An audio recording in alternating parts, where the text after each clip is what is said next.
সবাই? একজন একটু রেসপন্স জি করবা? ভাইয়া। ওকে, জি ভাইয়া, দেখতে পাচ্ছি। আচ্ছা, ঠিক আছে। তো আমরা তাহলে একটু স্টার্ট করি। শুরুতেই যেভাবে বললাম যে আমাদের সবারই তো ফেসবুকে লেখালেখির অভ্যাস আছে বা ফেসবুকে লেখালেখি আমরা করি। সো আমরা একটু খুব ক্যাজুয়াল মুডে স্টার্ট করি যে আমরা আসলে একটা ক্রিটিক্যাল পোস্ট ফেসবুকে কিভাবে লিখি। মানে আমরা ধরো একটা মুভি রিভিউ লিখবো বা একটা বুক রিভিউ লিখবো বা আমাদের নিজেদের একটা অভিজ্ঞতা লিখবো বা যে কোনো কিছু আমরা গল্প লিখবো। তো ফেসবুকে বেসিক্যালি আসলে একটা ক্রিটিক্যাল পোস্ট আমরা কিভাবে লিখি একটু দেখো। আচ্ছা, তো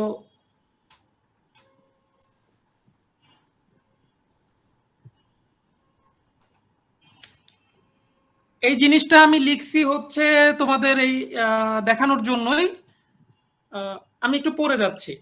স্বভাবতই মানুষ ধরে নেয় যে বুয়েট বাংলাদেশের শ্রেষ্ঠ বিশ্ববিদ্যালয়, যেহেতু প্রতি বছর এইচএসসি পরীক্ষায় সর্বোচ্চ রেজাল্টধারী ছাত্রছাত্রীদের মধ্যে বাছাই করা সেরা 1000 ছাত্রছাত্রী এখানে ভর্তি হয়। ইয়াটা দেখা সালন ভাই, যাচ্ছে, তুমি যেটা পড়তেছো ওটা মনে হয় দেখা যাচ্ছে না, ফার্স্ট পেজে রয়ে গেছে প্রেজেন্টেশনটা। তাই এখন ঠিক আছে। এখন দেখা যাচ্ছে এখন দেখা যাচ্ছে। পেজ চেঞ্জ হচ্ছে। এখন ওই স্বভাবতই মানুষ ধরে নেয় এইখানে আছে, তবে একটু জুম করলে মনে হয় ভালো হয়। আহ,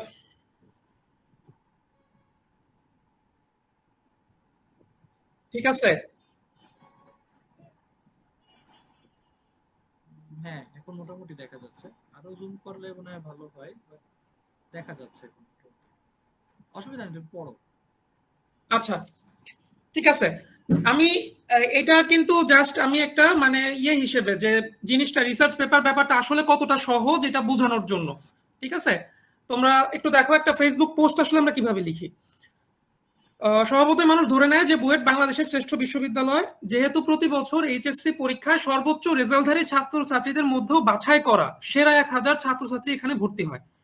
বিশ্ববিদ্যালয়ের প্রধান কাজ যেহেতু গবেষণা করা এবং শেখানো, তাই শ্রেষ্ঠ বিশ্ববিদ্যালয়ের ছাত্ররাও গবেষণায় শ্রেষ্ঠ, এটাও ধরে নেওয়াটাই স্বাভাবিক। কিন্তু আসলেই কি তাই?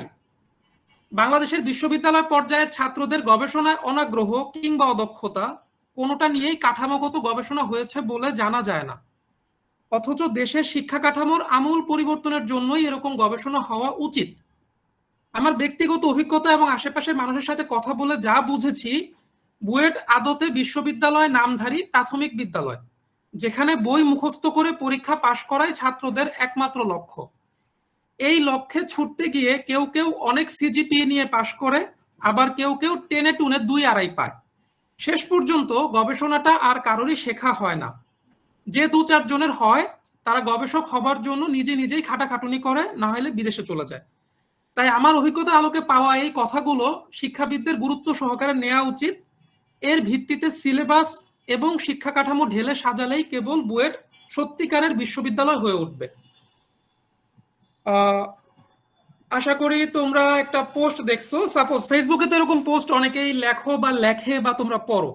ঠিক আছে, আমি ইচ্ছা করেই দেখো পোস্টটাকে বিভিন্ন রং বেরং রং দিয়ে মার্ক করছি। কিছু হলুদ, কিছু সবুজ, কিছু ব্লু, কিছু পিঙ্ক কালার, কিছু অ্যাশ কালার, এরকম ডিফারেন্ট ডিফারেন্ট কালার গুলো যে দিছি এর কিন্তু কিছু উদ্দেশ্য আছে।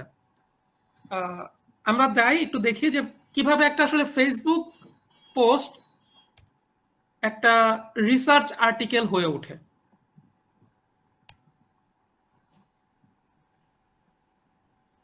সালমান ভাই, আমার পেজটা কি দেখা যাচ্ছে? নতুন একটা পেজ আসছে। না, দেখা যাচ্ছে না। সমস্যা হচ্ছে এটা।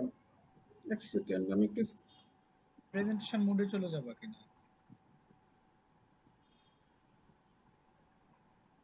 দেখতেছি।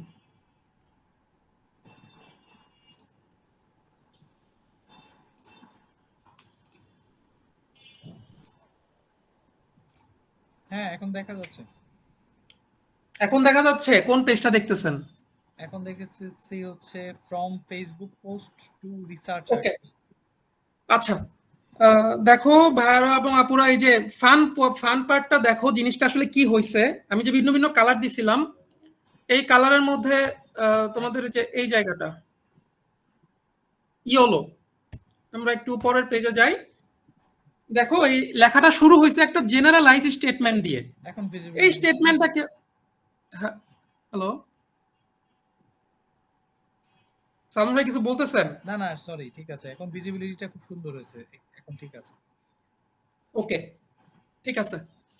তো লেখাটা শুরু হয়েছে একটা জেনারেলাইজড স্টেটমেন্ট দিয়ে। জেনারেলাইজড স্টেটমেন্ট মানে কি, আমরা অনেক সময় অনেক কিছু বলি যে আরে এই তুই তো একটা খারাপ ছাত্র, তুই তো একটা ভালো ছাত্র, তুই তো অনেক দুষ্ট, বা আমি তো এরকম পড়া পারি না, মানে এরকম কিছু জেনারেলাইজড স্টেটমেন্ট। এই স্টেটমেন্টের সাথে সবাই যে একমত হবে তা না, আবার সবাই যে একমত হবে না তাও না, কিন্তু এটা একটা স্টেটমেন্ট। এটাকে আমরা ধরে নিতে পারি কথাটা সমাজে কোনো না কোনো ভাবে প্রচলিত আছে, বা আমার কাছে প্রচলিত আছে, এটা একটা জেনারেলাইজড স্টেটমেন্ট। সেই স্টেটমেন্ট দিয়ে আমি লেখাটা শুরু করলাম। স্বভাবতই মানুষ ধরে নেয় যে বুয়েট বাংলাদেশের শ্রেষ্ঠ বিশ্ববিদ্যালয়, যেহেতু প্রতি বছর এইচএসসি পরীক্ষায় সর্বোচ্চ রেজাল্টধারী ছাত্রছাত্রীদের মধ্যে বাছাই করা 1000 এখানে ভর্তি হয়। ওকে, এরপরে আমি চলে আসলাম জেনারেলাইজ স্টেটমেন্টের পর একটা ব্যাকগ্রাউন্ড। একটা স্টেটমেন্ট তো এমনি হাওয়া থেকে আসে নাই, নিশ্চয়ই তার কিছু ব্যাকগ্রাউন্ড আছে। তো সেই ব্যাকগ্রাউন্ডের মধ্যে আমি যেখানে দেখালাম যে বিশ্ববিদ্যালয়ের প্রধান কাজ যেহেতু গবেষণা করা এবং শেখানো, আর বুয়েটকে যেহেতু শ্রেষ্ঠ বিশ্ববিদ্যালয় মানুষ বলে, তাই শ্রেষ্ঠ বিশ্ববিদ্যালয়ের ছাত্ররাও গবেষণায় শ্রেষ্ঠ, এটা ধরে নেওয়াটাই স্বাভাবিক। So this is the background. ওকে,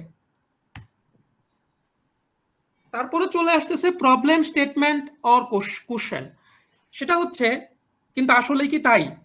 এই যে আমি যে একটা স্টেটমেন্ট বললাম, আসলে কি এটা, এই যে এইটাই হচ্ছে গবেষণা।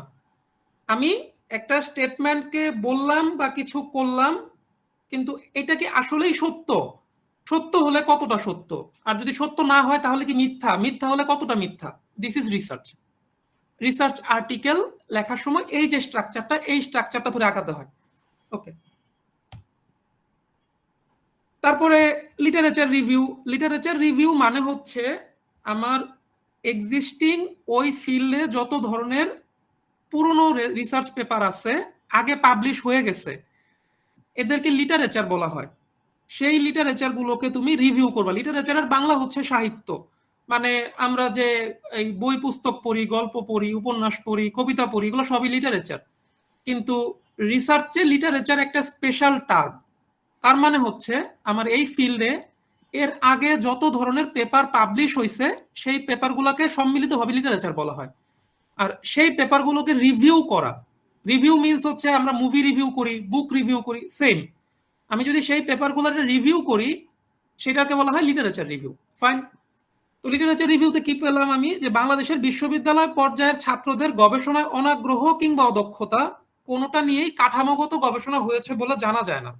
যে আসলে বাংলাদেশের ছাত্ররা, আমরা একটা স্টেটমেন্ট দেই যে রিসার্চ পারে না বা রিসার্চ করে না, কিন্তু আসলেই কি পারে না, বা আসলেই কি করে না, বা না করলে কেন করে না, এটা নিয়ে কোনো স্ট্রাকচার্ড রিসার্চ বাংলাদেশে হয় নাই, আমার জানা মতো এখন পর্যন্ত হয় নাই। সো এই যে হয় নাই, আমি যে পুরনো রিসার্চ গুলো পড়লাম বা দেখলাম, ঘাটাঘাটি করে দেখলাম, এটা একটা রিভিউ করলাম, রিভিউ করে আমি আমার রিভিউয়ের রেজাল্টটা দিলাম যে এটা নিয়ে বাংলাদেশের আগে কখনো রিসার্চ হয়েছে বলে জানা যায় না। ফাইন। এরপরে চলে আসলো রেশনাল। লাইক আমি যে একটা স্টেটমেন্ট দিলাম বা একটা রিসার্চ আমি করতে চাচ্ছি, যে বললাম যে আসলেই কি তাই, তো সেই রিসার্চটা করার আসলে লজিকটা কি? লজিক হচ্ছে দেশের শিক্ষা কাঠামোর আমূল পরিবর্তনের জন্যই এরকম গবেষণা হওয়া উচিত। মানে তুমি একটা গবেষণা করবা, গবেষণাটা আসলে প্রয়োজনটা কি? তোমার একটা পেপার দরকার, খুবই ফাইন। তোমার একটা রিসার্চ প্রোফাইল দরকার, আরো ভালো। কিন্তু তোমার যে রিসার্চ প্রোফাইল দরকার, সেই রিসার্চ প্রোফাইল আসলে রিসার্চ বা সায়েন্সের কি কাজে লাগবে, বা দেশের কি কাজে লাগবে, বা পৃথিবীর কি কাজে লাগবে, সেই কাজে লাগাটাই হচ্ছে রেশনাল। এটাকে বলা হয় রেশনাল বা লজিক, যে আমি একটা রিসার্চ করবো, তার পিছনে লজিকটা কি। সো দেশের শিক্ষা কাঠামোর আমূল পরিবর্তনের জন্যই এরকম গবেষণা হওয়া উচিত। তো আমি রেশনালটাও ডিক্লেয়ার করে দিলাম। ফাইন। এইবার আমার মেথড, আমি যে রিসার্চটা করব, রিসার্চের মেথডোলজি কি, আমি কিভাবে আমার কাজটাকে ফাইনালি শেষ করব বা একটা রেজাল্ট নিয়ে আসবো। দেখো মেথডটা এখানে আমার এখানে যেহেতু ফেসবুক স্ট্যাটাস, সো মেথডটা খুবই হাস্যকর একটা মেথড। এই মেথড তোমার রিসার্চ পেপারে কেউ অ্যাকসেপ্ট করবে না, কিন্তু ফেসবুক স্ট্যাটাসের জন্য তুমি যেহেতু একটা স্ট্যাটাস লিখবা, তোমার নিজের মতামত ব্যক্ত করবা, এই মেথড তুমি দিতে পারো। যে মেথডটা হচ্ছে আমার ব্যক্তিগত অভিজ্ঞতা এবং আশেপাশের মানুষের সাথে কথা বলে যা বুঝেছি। বুয়েট আদতে বিশ্ববিদ্যালয় নামধারী প্রাথমিক বিদ্যালয়, যেখানে বই মুখস্থ করে পরীক্ষা পাশ করাই ছাত্রদের একমাত্র লক্ষ্য। সো আমি আমার মেথডটা কি বললাম, আমার ব্যক্তিগত অভিজ্ঞতা এবং আশেপাশের মানুষের সাথে কথা বলছি, এটা একটা মেথড। রিসার্চের জন্য মেথডটা কেমন হতে পারতো? রিসার্চের জন্য মেথডটা হতে পারতো আমি 200 লোকের সার্ভে করছি, 200 বুয়েটের ছাত্রদের সার্ভে করছি, বা অন্যান্য বিশ্ববিদ্যালয়, জাহাঙ্গীরনগর, ঢাকা বিশ্ববিদ্যালয়, ব্র্যাক ইউনিভার্সিটি, আহসানুল্লাহ, রুয়েট, কুয়েট, আমি বিভিন্ন ইউনিভার্সিটির ছাত্রদের কাছে সার্ভে করছি যে তোমরা আসলে রিসার্চ কেন করো না, কেন রিসার্চ করতে পারো না, বা রিসার্চ করতে তোমাদের প্রতিকূলতা কি কি, এই সার্ভে করছি। সার্ভে যদি আমি করি স্ট্রাকচারড ওয়েতে, সেটা হবে রিসার্চের মেথড। ঠিক আছে, ওকে। এবং ফাইনালি মেথড অ্যাপ্লাই করার পরে আমি একটা রেজাল্ট পাইলাম। রেজাল্টটা কি? এই লক্ষ্যে ছুটতে গিয়ে কেউ কেউ অনেক সিজিপিএ নিয়ে পাশ করে, আবার কেউ কেউ 10-2 2.5 পায়। মানে এটা হচ্ছে আমার যে একটা স্টেটমেন্ট বা রিসার্চ, সেই রিসার্চের আমি একটা রেজাল্ট আনলাম যে হ্যাঁ 2.5 পেয়েই কারো কারো শিক্ষা জীবন শেষ হয়, কেউ কেউ হয়তো একটা ভালো সিজিপিএ পায়, বুয়েটের টিচার হয়, তো তারপরেও হয়তো সেভাবে রিসার্চ শিখতে পারতেছে না। শেষ পর্যন্ত তারা গবেষণাটা শেখা হয় না। যে 2-4 জনের হয় তারা গবেষক হওয়ার জন্য নিজে নিজেই খাটাখাটনি করে। যেমন তোমরা ভার্সিটির বাইরে একটা আলাদা সেশনে জয়েন করছো নিজের আগ্রহ থেকে, অথবা কেউ যদি আগ্রহ আরো বেশি হয় সে হয়তো বিদেশে চলে যাবে হায়ার স্টাডিজ এর জন্য। বেসিক্যালি ভার্সিটি তোমাকে কিছু শেখাচ্ছে না, বা কোনো কোর্স করাচ্ছে না, বা প্র্যাকটিক্যাল কিছু করাচ্ছে না। এইটি আমার রেজাল্ট, আমার রিসার্চের।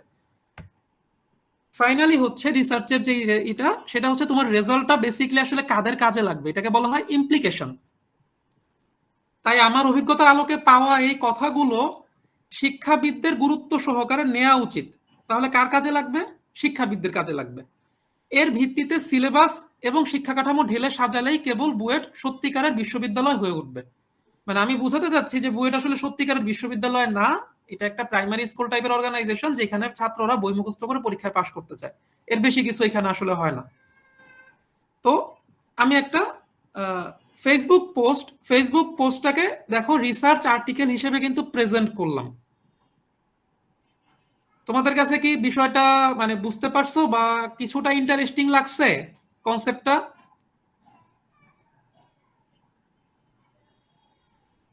জি ভাইয়া।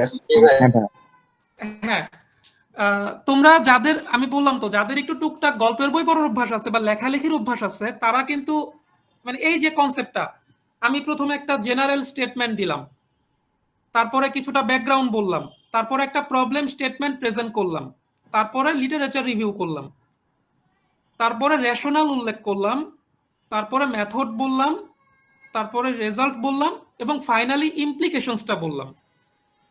ইভেন তোমরা যদি কখনো রিসার্চ আর্টিকেল নাও লেখো, এই যে স্টেপ বাই স্টেপ এই যে এইভাবে যে একটা জিনিসকে প্রেজেন্ট করা, তুমি দেখো যে ফেসবুক পোস্টে অনেক দীর্ঘ পোস্ট, অনেকেরটা পড়তে ভালো লাগে, আবার অনেকেরটা তুমি ছোট ছোট 8-10 লাইনও পড়তে তোমার ইচ্ছা করবে না। এই রিজনটাই হচ্ছে এইটা, যে পাঠককেও যে একটা কথা বলে না, পাঠককে ধরে রাখা, এই বিষয়টাই বেসিক্যালি।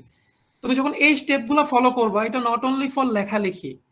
ধরো তুমি কোনোটা ডিবেট করবা, আর্গুমেন্ট হতে পারে, ধর্মতত্ত্ব নিয়ে কারোর সাথে তুমি তর্ক বিতর্ক করতে চাও, বিজ্ঞান নিয়ে কারোর সঙ্গে তর্ক করতে চাও, রাজনীতি নিয়ে কারোর সাথে তর্ক করতে চাও, সিম্পলি এই স্টেপগুলো তুমি ফলো করো, দেখবা তুমি কিছুটা আপার হ্যান্ডে থাকবা।